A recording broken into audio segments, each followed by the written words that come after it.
वेदांत हा रोजच्या आचरणात आणला पाहिजे.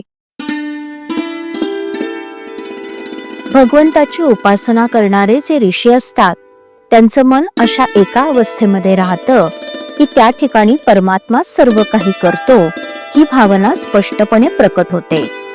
भगवंताशी एकरूप होऊन जाण्याचीच ती अवस्था आहे.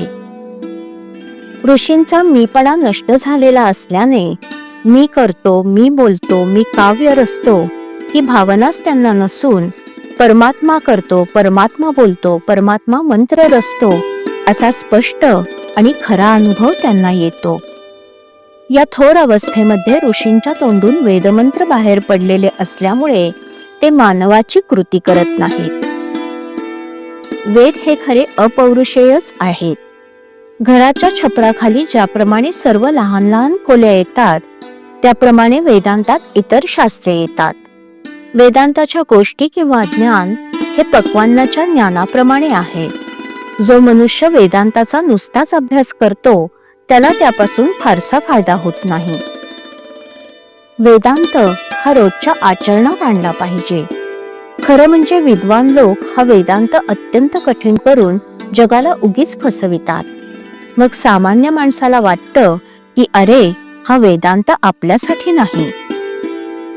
वास्तविक वेदांत हा सर्वांसाठी आहे, मनुष्य मात्रासाठी आहे.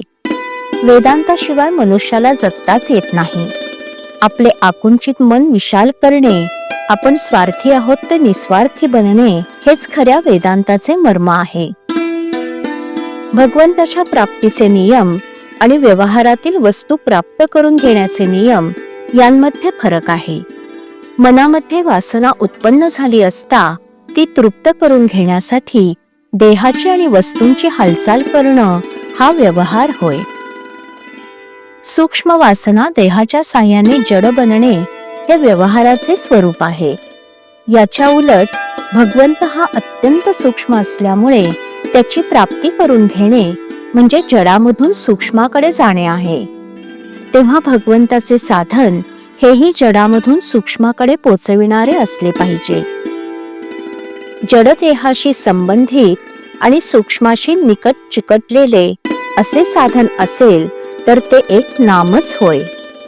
जो नामात राहिला त्याचा वासना क्षय झाला.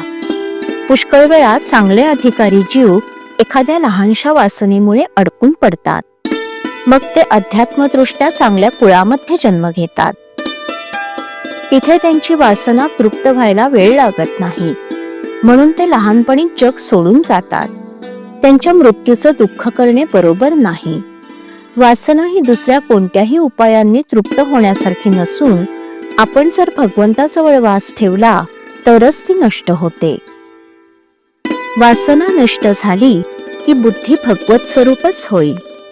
जेथे वासना संपली तेथेच भगवंताची कृपा झाली. श्रीराम.